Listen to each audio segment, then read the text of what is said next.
Welcome to Invictus Motors. We've got this gorgeous Aston Martin Vantage. They belong to an era where they were in direct competition to the Porsche 911. And if you want something that is driver focused, something that's going to give you this exhilarating thrill of everything an Aston Martin has to offer, I guess it can't be done in a car better than the Vantage.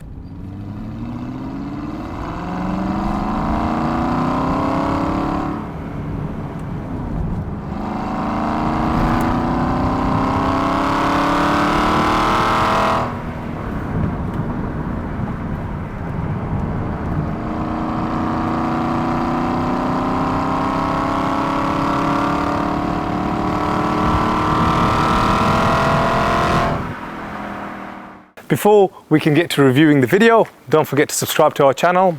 A big massive thank you in advance for actually watching our videos, because we earn out of YouTube and that money gets donated to a UK registered charity for humanitarian projects, mainly in Afghanistan.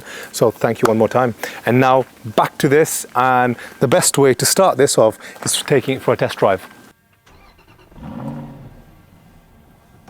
Over the years, I've had the pleasure of reviewing quite a few Aston Martins, and the Vantages by far has been one of my favorite cars that I've reviewed.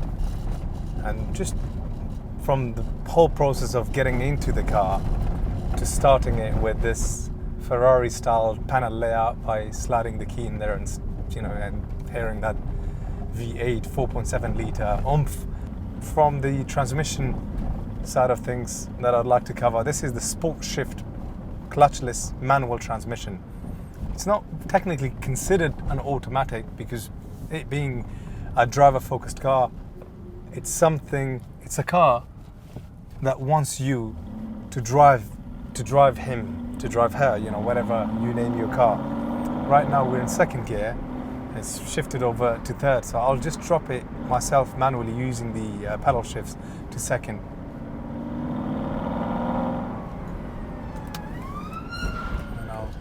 Turn over to the right side, dropped it back.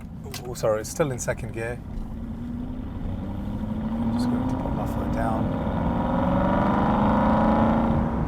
I'm just going to do a brief loop around here, being in second gear, using the pedal shifts. If I actually just wanted to go back into the auto mode, it's quite easy to do that. Simply press D, it goes back into automatic mode. It's actually in comfort, and the gears changes itself as you would expect in an automatic car. But to really get the best possible experience out of driving something like this, you've really got to get on with the engagement that it offers by using the pedal shifts, dropping it a gear, going up a gear, and making the most of the experience of what this Sport Shift 6-speed transmission offers you. So I initially just wanted to complete this loop just to illustrate the transmission and what sort of a drive you get out of it. Now I'm going to actually put it in sports mode, drop it to first gear, and you can hear the V8 and the gorgeous exhaust system.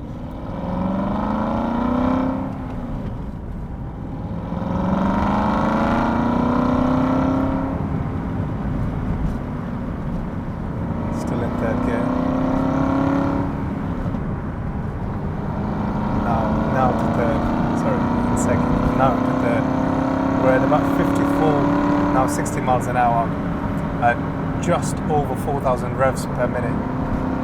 And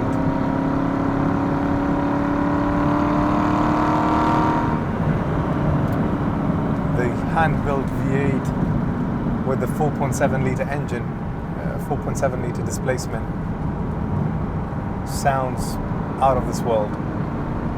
In terms of the BHP, this produces the 4.7 litre engine produces 420 brake horsepower, 637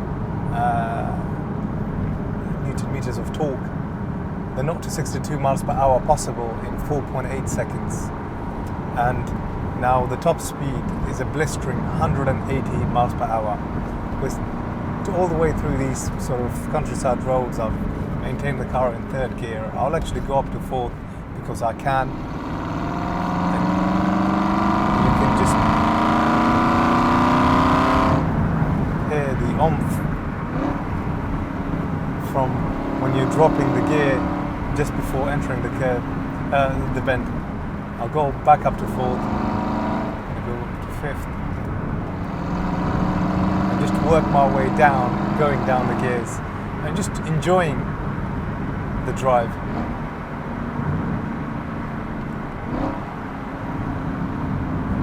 Now to third.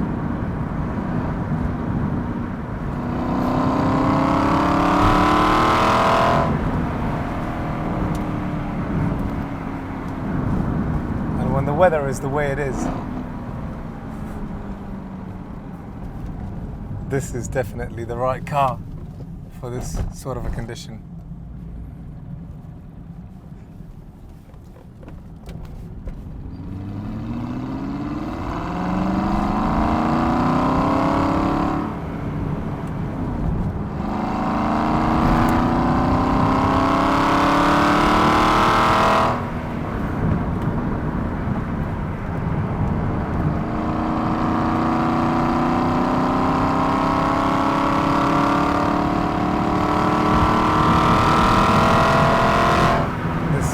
At 6,000 RPM or drop air gear,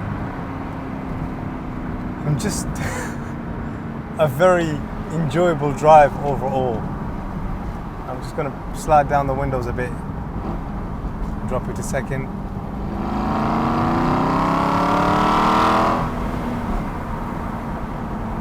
This Aston Martin is finished in this gorgeous black color that sparkles and shines with the side folding side door mirrors, the satin black alloys. And what the Aston Martin is really well known for is this beautiful silhouette overall through the car, and just that front grille, the way these headlights gets molded into the front, and just the whole attention to detail. And the Aston Martin brand has always been known for very futuristic and just classic designs. The back is, you find the exhaust system there protruding out of that rear exhaust, that attention to detail with the grille, rear parking sensors as well as the front parking sensors.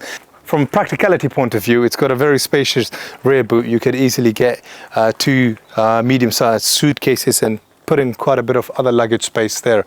I'll get talking about the inside cabin space in a moment, but just appreciate the way this as a sports car is made, and the aggressive lines that run throughout the vehicle, especially even using that rear boot lid to have this built-in spoiler within, the way it's molded, just to kind of generate that extra downforce.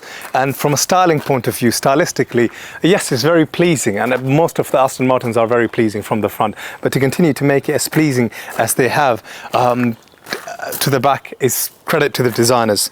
Now, to kind of unlock it and to access the car, it's also quite a unusual way to get into, and this is well ahead of its time back then. You've just got to press to the back of this handle comes up, and this is what we nowadays see in the Teslas, the brand new Teslas. And the doors, swan doors, so they sort of open up as a swan door, and that's purely because to give you more clearance from it being a low car to clear curbs. And now onto the inside, spec wise, this is everything you would want, from the sport seats, which are electric, heated, and the sport steering wheel, the Alcantara headrest, the contrast stitching there.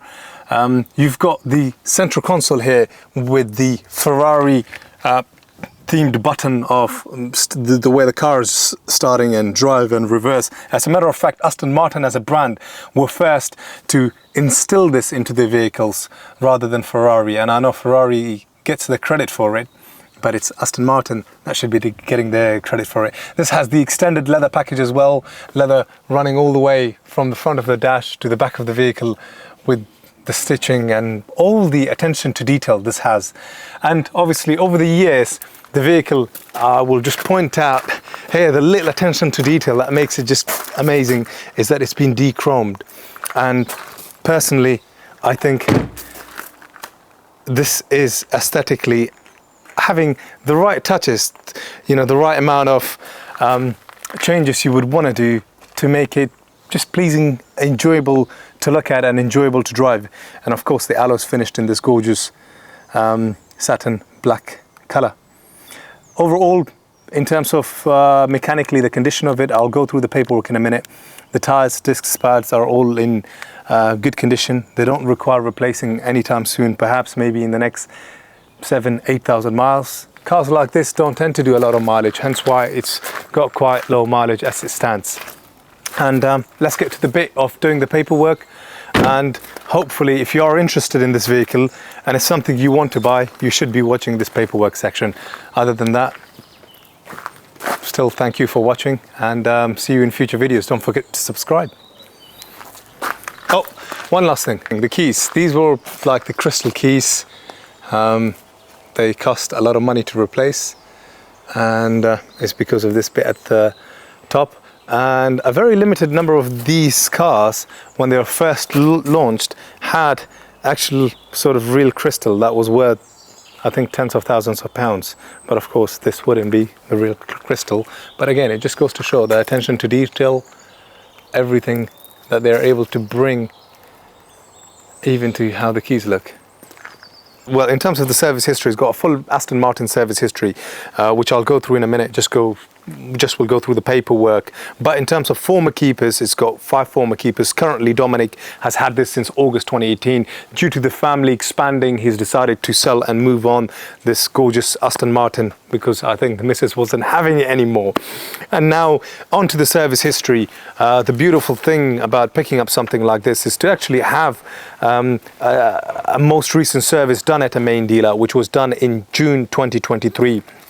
And this was a service costing £844, and this is the health check arising from that service as well. So you know, it's in pretty good condition overall, mechanically, electrically. This car doesn't actually require any sort of work or any sort of further maintenance.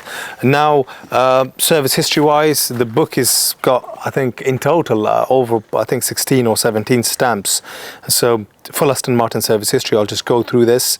And as I said, last service was done just 2 months ago in June 2023. So Stratton main dealer. And these are all main dealer stamps going through the book. Continues to go through there. It's in absolutely phenomenal condition overall, and all the paperwork is here, and it's just been an absolute pleasure to drive an Aston Martin, and I'm glad I was able to cover the depth of what an Aston Martin Vantage can offer and the competition that this sort of a car was in, and the way it's aged and the way it actually looks and in the condition it's in. I think it's probably one of the best possible examples of an Aston Martin Vantage belonging to that era. So I hope I've given you everything you need to know on this car and kind of help you decide on whether you should buy this. And thank you for watching the video. Don't forget to subscribe. We earn out of YouTube. That money gets donated to a UK registered charity. And see you in previous videos. Thank you. Bye-bye.